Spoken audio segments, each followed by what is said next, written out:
തൃശൂരിൽ സ്കൂട്ടറിൽ സൈക്കിൾ വിലങ്ങനെ വെച്ച് അപകടയാത്ര. കൊടുങ്ങല്ലൂർ ഷൊർണൂർ സംസ്ഥാന പാതയിൽ കുറുക്കഞ്ചേരി വഴിയായിരുന്നു യാത്ര. കുട്ടിയടക്കം 3 പേരാണ് വാഹനത്തിലുണ്ടായിരുന്നത്. വിവരങ്ങളുമായി അനീഷ് ആന്റണിയാണ് ചേരുന്നത്.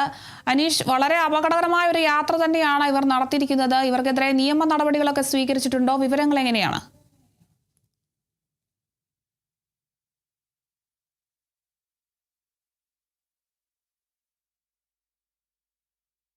തൃശൂരിൽ നിന്നാണ് ഈ ഒരു വാർത്ത എത്തുന്നത്. സ്കൂട്ടറിൽ സൈക്കിൾ വിലങ്ങനെ വെച്ച് അപകടകരമായ രീതിയിൽ യാത്ര ചെയ്യുന്നതിന്റെ ഒരു ദൃശ്യങ്ങളാണ് ഇപ്പോൾ കണ്ടുകൊണ്ടിരിക്കുന്നത്. കൊടുങ്ങല്ലൂർ ഷൊർണൂർ സംസ്ഥാന പാതയിലാണ് ഈ ഒരു സംഭവം ഉണ്ടായിരിക്കുന്നത്. എന്തായാലും കുറുക്കഞ്ചേരി വഴിയാണ് ഇവർ യാത്ര ചെയ്തിരിക്കുന്നത്. 3 പേരാണ് ഈ ഒരു വാഹനത്തിലുണ്ടായിരുന്നത്. സൈക്കിൾ കുറുകെ വെച്ചാണ് ഇത്തരത്തിൽ അപകടകരമായ രീതിയിലാണ് ഈ റോഡിലൂടെ ഇവർ യാത്ര ചെയ്യുന്നത്. തൃശ്ശൂരിൽ നിന്നാണ് ഈ ഒരു അപകട യാത്രയുടെ ദൃശ്യങ്ങൾ ലഭ്യമായിട്ടുള്ളത്. എന്തായാലും 3 പേരാണ് ഇതിലുണ്ടായിരുന്നത് എന്നാണ് ഇപ്പോൾ പുറത്തു വരുന്ന വിവരങ്ങളുമായി അനീഷ് ആന്റണിയാണ് ചേർന്നത്. അനീഷ്, 3 പേർ ചേർന്ന അപകടകരമായ രീതിയിലൊരു യാത്രയാണ് ഇപ്പോൾ നടത്തിയിരിക്കുന്നത്. ഇവർക്കെതിരെ നിയമ നടപടി സ്വീകരിച്ചിട്ടുണ്ടോ? വിവരങ്ങൾ എങ്ങനെയാണ്? അല്പം മുമ്പാണ്, ഒരു 12 മണിയോടെയാണ് ഇത്തരത്തിലൊരു അപകട യാത്ര കേരള വിഷൻ ന്യൂസ് സംഘത്തിന്റെ ശ്രദ്ധയിൽപ്പെട്ടത്. തൃശ്ശൂരിൽ നിന്നും ഇരിങ്ങാലക്കുട ഭാഗത്തേക്കുള്ള വഴിയിലൂടെയാണ് ഇവർ ഇങ്ങനെ സംസ്ഥാന പാതയിലൂടെയാണ് അപകടകരമായ രീതിയിൽ യാത്ര ചെയ്യുന്നത് കണ്ടത്.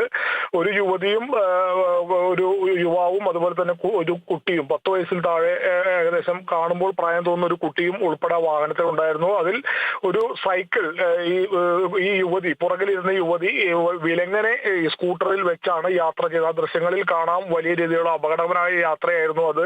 ഒരുപക്ഷെ എനിക്ക് തോന്നുന്നു അത് പുതിയൊരു സൈക്കിൾ വാങ്ങി കുടുംബമായിരിക്കണമെന്ന് നമുക്ക് തോന്നുന്നു. സൈക്കിൾ വാങ്ങി വരുന്ന വഴിയാണ്. എന്തായാലും കൊടുങ്ങല്ലൂർ ഷൊർണൂർ സംസ്ഥാന പാതയിലാണ്.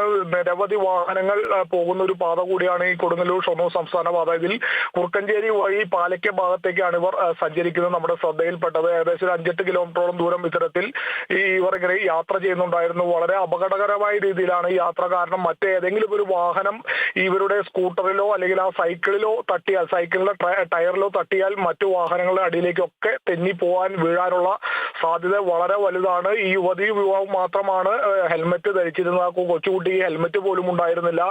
വലിയ രീതിയിലുള്ള അപകട യാത്രയാണ് ആ ദൃശ്യങ്ങളിൽ കാണുന്ന പോലെ ഉണ്ടായത്. എന്തായാലും ഇതുമായി ബന്ധപ്പെട്ട് നിയമ നടപടി സ്വീകരിച്ചു എന്നുള്ള കാര്യങ്ങളൊന്നും വ്യക്തമല്ല. എന്തായാലും ഇവർ എവിടെ നിന്നാണ് വരുന്നത്, എവിടേക്കാണ് പോകുന്നത് എന്നുള്ള കാര്യത്തിലും വ്യക്തതയില്ല. എന്തായാലും ഒരു 5-8 കിലോമീറ്ററോളം ദൂരം ഈ സംസ്ഥാന പാതയിലൂടെ വലിയ വാഹനങ്ങളിലൊക്കെ പോകുന്ന ഈ പാതയിലൂടെ ഇവർ ഇത്തരത്തിൽ ഈ സൈക്കിൾ ആ സ്കൂട്ടറിന്റെ നടുവിൽ വിലങ്ങനെ വെച്ച് യാത്ര ചെയ്യുന്നൊരു സാഹചര്യമാണ് ഉണ്ടായത്. ആ ദൃശ്യങ്ങൾ നമ്മളുടെ ന്യൂസ് സംഘം തന്നെ പകർത്തിയതാണ്. എന്തായാലും ഇതുമായി ബന്ധപ്പെട്ട വാർത്ത പുറത്തു വരുന്ന മുറയ്ക്ക് എന്തായാലും നിയമ നടപടി ഉൾപ്പെടെ സ്വീകരിച്ചേക്കാം എന്നുള്ളൊരു കാര്യം കൂടിയുണ്ട്. എന്തായാലും നിലവിലിപ്പോൾ നിയമ നടപടി ഒന്നും സ്വീകരിച്ചിട്ടില്ല എന്നാണ് നമുക്ക് മനസ്സിലാകുന്നത്. കാരണം അല്പം മുമ്പാണ് ഇത്തരത്തിലൊരു യാത്ര ഉണ്ടായത്. എന്തായാലും അവരുടെ വീട് എവിടെയാണെന്നുള്ള കാര്യത്തിലൊന്നും വ്യക്തതയില്ല. എന്തായാലും സുരക്ഷിതമായി വീട്ടിലെത്തിയിട്ടുണ്ടെന്നാണ് നമ്മളും പ്രതീക്ഷിക്കുന്നത്. അരുണിമ, ശരി, വ്യക്തമാണ്. സ്കൂട്ടറിൽ സൈക്കിൾ വിലങ്ങനെ വെച്ച് അപകടകരമായ യാത്രയാണ്. തൃശ്ശൂരിൽ നിന്നാണ് ഈ ഒരു വിവരം ലഭിക്കുന്നത്. എന്തായാലും കുട്ടിയടക്കം 3 പേരാണ് വാഹനത്തിലുണ്ടായിരുന്നത്. നിലവിൽ നിയമ നടപടികളൊക്കെ സ്വീകരിച്ചിട്ടുണ്ടോ എന്നതിലൊന്നും വ്യക്തതയില്ല. വിവരങ്ങൾ നൽകിയത് അനീഷ് ആന്റണിയാണ്.